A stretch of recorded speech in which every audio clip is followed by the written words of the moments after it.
Buenos días, tardes o noches. Bienvenidos a Peppenstein 77.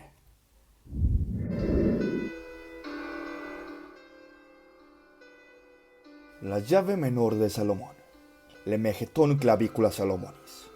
Es un grimorio del siglo XVII y uno de los tratados demonológicos más interesantes de todos los tiempos.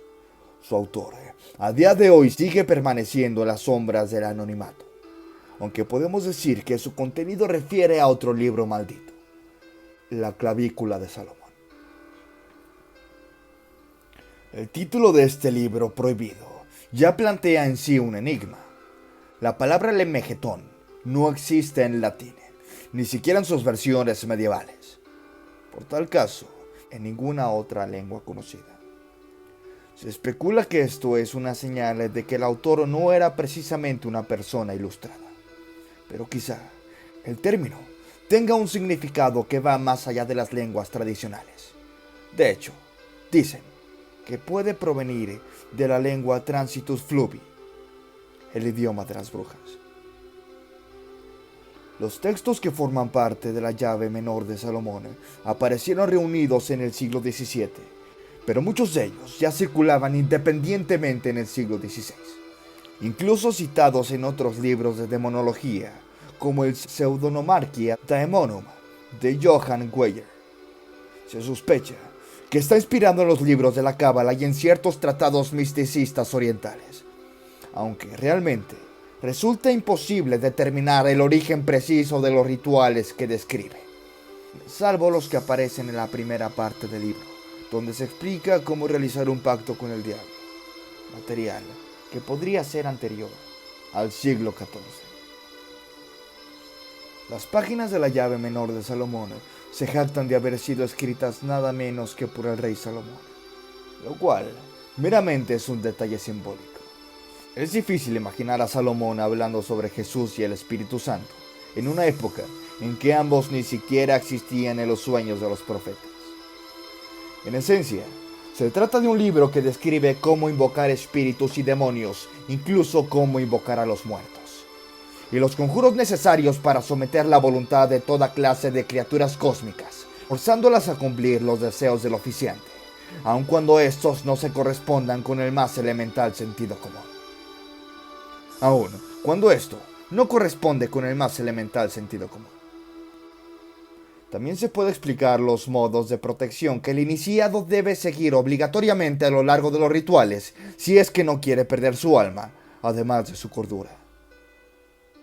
Ahora, repasemos un poco sus capítulos más interesantes. Por ejemplo, el capítulo Ars Goetia. Esta es la primera sección de la llave menor de Salomón. Aquí se describen a los 72 demonios encerrados en la botella por Salomón, sobre los cuales aplicó un sello mágico que los forzaba a un cautiverio perpetuo y a cumplir todos sus caprichos. Sobre esto hablaremos un poco más adelante. Los 72 demonios. La lista de entidades en el Ars Goetia se corresponde al Pseudonomarchia Daemonum del demonólogo Johann Weyer, un apéndice de las últimas ediciones de su Praestigis Daemonum de 1563, aunque difiere en cuanto a números y rangos. Como resultado de muchas traducciones, existen pronunciaciones diferentes para algunos de los nombres. Un capítulo muy interesante es el Ars Theurgia Goetia, arte de la teurgia goética. Este capítulo explica el significado de los nombres de aquellos 72 demonios, sus características, los sellos de los 31 espíritus aéreos, la manera de protegerse durante los rituales, los nombres de los espíritus sirvientes o menores y todos los conjuros para invocarlos y dominarlos. El Ars Paulina, o arte de Pablo, es la tercera parte de la llave menor de Salomón. La leyenda asegura que el texto fue descubierto por el apóstol Pablo, aunque lo cierto es que fue escrito en la Edad Media, y buena parte de su contenido ya figuraba en libros medievales dedicados a la nigromancia.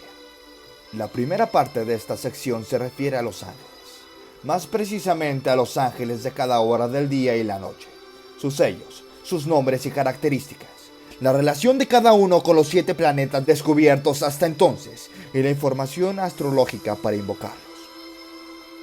La segunda parte explica a la relación de los ángeles con los signos del zodiaco y sus afinidades y correspondencias con los 4 elementos.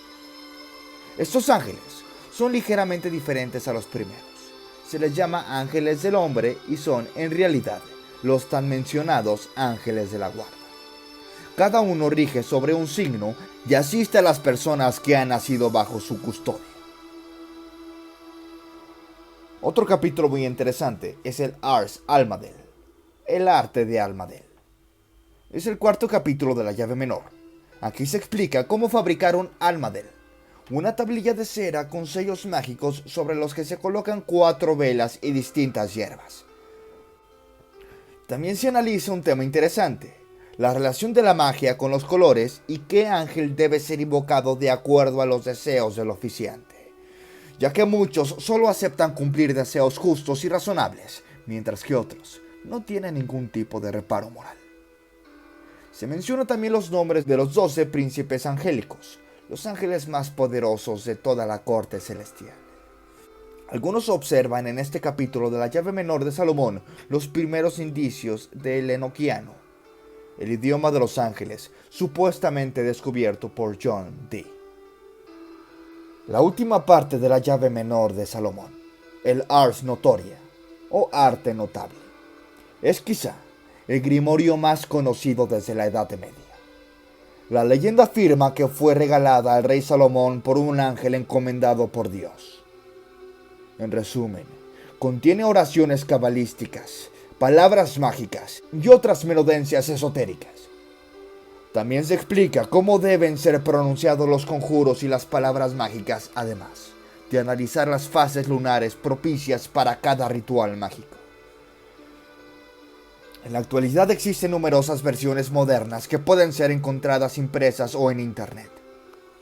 La edición inglesa es considerada como una traducción revisada o alterada, realizada en 1904 por el mismísimo Samuel Mothers y editada por el gran maestro Aleister Crowley, la cual fue usada en su tiempo como manual de instrucciones para invocar a los espíritus mencionados en el libro.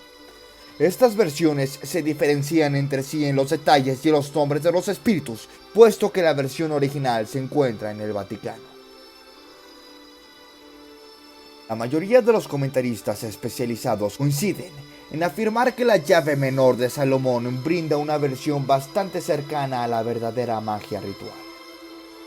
El libro no aplica un simbolismo riguroso, de modo que cualquiera con algún conocimiento rudimentario sobre el ocultismo puede disfrutar de sus misterios.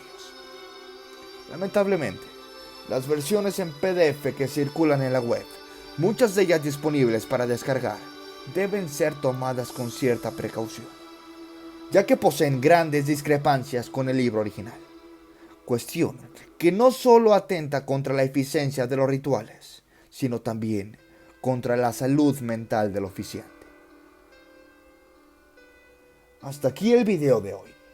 Sin duda, estos manuscritos son para nosotros un gran enigma, algo que tal vez solo los iluminados y los iniciados puedan comprender. Cuéntame, amigo, ¿te atreves a investigar y analizar este gran libro prohibido? Aquí tu amigo Pepponstein reportándose. Un saludo.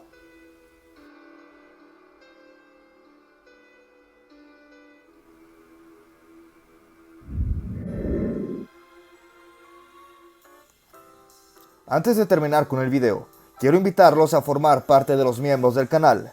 Tendrán muchos beneficios como obtener insignias especiales, ver contenido exclusivo o mirar contenido antes que sea público, así como pedirme directamente algún tema de qué hablar, al igual que pedirme alguna canción para tocar, entre muchos beneficios más. Si mi trabajo les gustó, los invito a que dejen su like y se suscriban al canal, ya que me ayudan un montón a continuar con este proyecto, además de que es totalmente gratis. Larga vida a todos ustedes, amigos, y recuerden, ¡Let's rock!